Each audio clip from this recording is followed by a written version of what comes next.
Merry Christmas, everybody. I'm Tyler, and I'm here to let you know that Lethal Weapon is no perfect movie.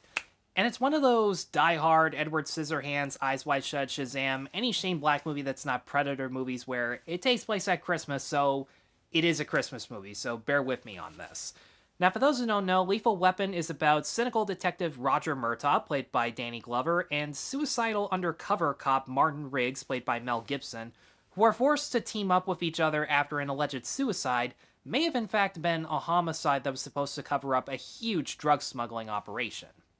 Now, to categorize what genre and what tone Lethal Weapon is going for is kind of confusing because with most buddy cop movies, they're usually straightforward action comedies or they're action thrillers. I don't know if I've seen a buddy cop movie that was a comedy, a thriller, but at the core of it was really a drama about these two characters, both in their home lives and when they're working together in terms of their career, that it became so jarring and confusing by how self-serious the story was taking itself. But at the same time, I still wanted to watch it and was still intrigued because it was doing it in such a well-written fashion. The jokes and the drama were done in such a subtle, low-key way where it really came down to watching the actors through their expressions and their body language more so than actual dialogue to develop them as characters before they're even introduced to each other. And that's when it becomes more of the usual buddy cop comedy that switches to a buddy cop thriller when the stakes become really mishmashed as time goes by. And it was, again, it was jarring, but it was also very interesting. And, weirdly enough, I wouldn't even describe it as an action movie per se, because the movie does spend a lot more time observing these characters in their home lives separately and in their careers together, more so than them actually shooting at bad guys or even investigating clues. It was almost like True Detective, where there were entire scenes about their personal lives and then a few select scenes about them actually solving the original case. And with a movie like this, as disappointing as it can be to see a lack of action throughout the entire film, even though there are action scenes, very brief action scenes, but still very well done, it was the chemistry between Danny Glover and Mel Gibson that really makes it worth the watch because they are both pitch perfect in their roles. Danny Glover as Murtaugh is a very cynical individual, not just because he's growing old and may have to retire one day, as much as the main catchphrase of this movie is "I'm too old for this shit." Him growing old isn't really the major driving force towards his character development. It really comes down to him being so cynical about people in his home life and in his career. Because he's also a cop and a military veteran in the Vietnam War, he's had no doubt had to have seen people shoot and kill others without any remorse just based on selfish desires, and that alone can really weigh on a person psychologically.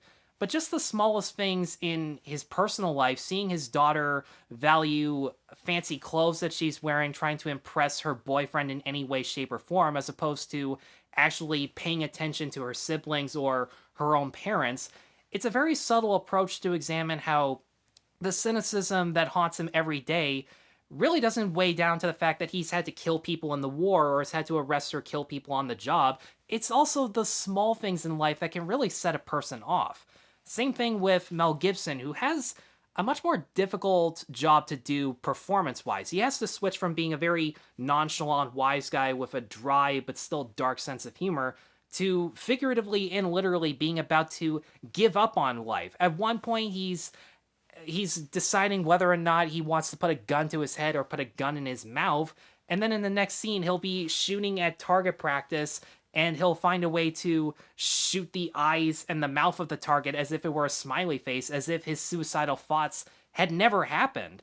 The very first scene that we're clued into his home life, if you can call it, it's just him holding a gun in one hand and holding a picture of his wife in the other, and there's no dialogue in that scene up until he decides not to go through with it.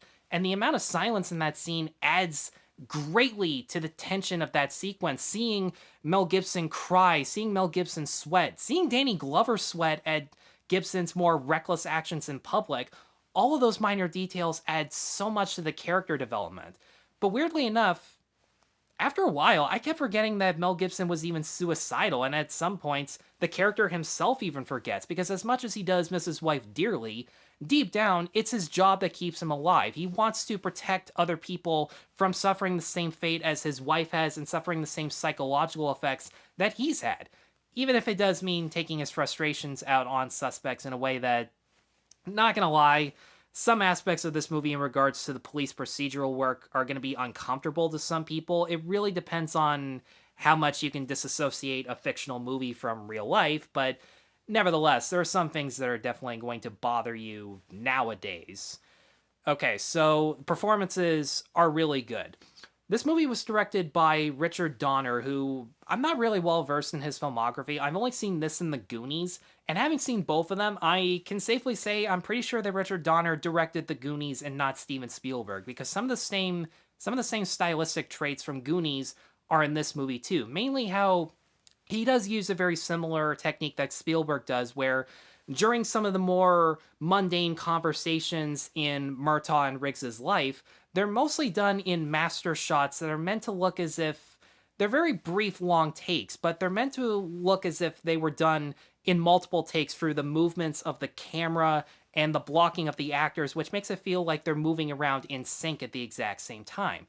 And I really got the feeling that this was one of Shane Black's first scripts. He hadn't directed yet. I felt like Shane Black really learned a lot about directing by watching Richard Donner do his own thing, especially for these very atmospheric film noir style shots that either shroud our characters entirely in shadow, or this one great desert sequence where the entire thing looks as if it were a mirage. It really added to the stakes of the tension. It added to the anticipation of when an action scene was about to happen.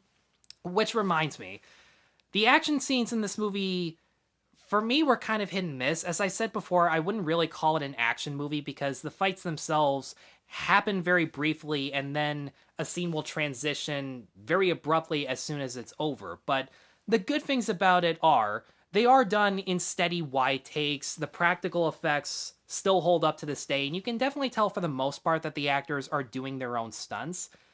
The problems I have with the fight scenes themselves are Richard Donner uses this very abrupt technique of when an action scene starts, it just starts. There's no build up, there's no anticipation. It's meant to keep the characters and the audiences on their feet anticipating what was going to happen next. And it made it suspenseful, it made it exciting. I don't doubt that. But the editing style is so rapid fire, very equivalent to the rapid fire editing that we experience today, that you can't really tell where a person is getting hit if they even do get hit. So not only do you not feel the weight of a punch or a bullet wound, but it's hard to fear for our characters when we don't really know what's exactly happening, especially the final boss fight between Mel Gibson and Gary Busey, which was filmed to shit. How was that supposed to be an ending fight sequence? That looked god awful because of the editing style. And the other issue I had is that the action scenes themselves are mostly just people standing around shooting each other, and the choreography and the blocking of those sequences didn't really make it all that much exciting. Mel Gibson as Riggs is built up to have this huge reputation of being a martial artist. He has like one big fight scene, and it's the fight scene between him and Gary Busey, which looks like shit, so it just felt like a complete waste. The best part I can say about the action, though, is that there are occasional bursts of these car crashes that were absolutely exhilarating, and in the fashion of how each fight scene begins and ends very abruptly, the fact that these car crashes came out of nowhere made it all the more exhilarating. And the thing that made the action scenes less intense, and what made the movie itself less intense, were the villains themselves.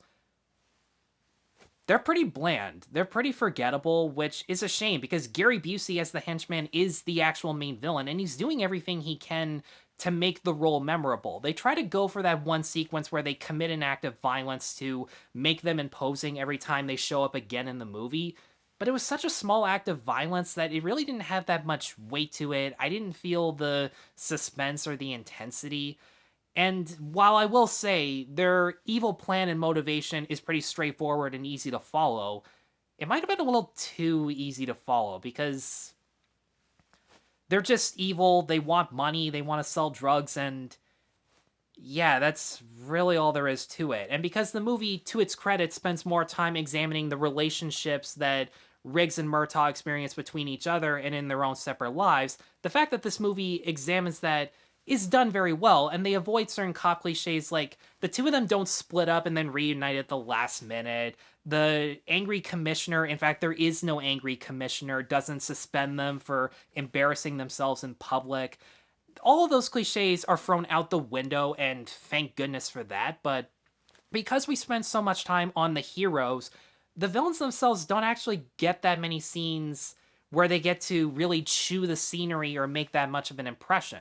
Whenever they show up, they're gone as quickly as they come, and sometimes they're even side villains who get shot and killed, and you didn't remember what they were like at the beginning, you don't remember what they're like at the very end. So there are aspects of this movie that definitely hold up and definitely make me understand why Lethal Weapon is so admired as an action movie, because the actors all do great work, and the action scenes that are good are very exhilarating, and Richard Donner was a very good director. I wouldn't say he was one of the best, but he was very good, and I can see that Shane Black has learned some of his best qualities while also expanding upon his own, because Shane Black features a lot of steady wide shots in his action, especially with the Nice Guys.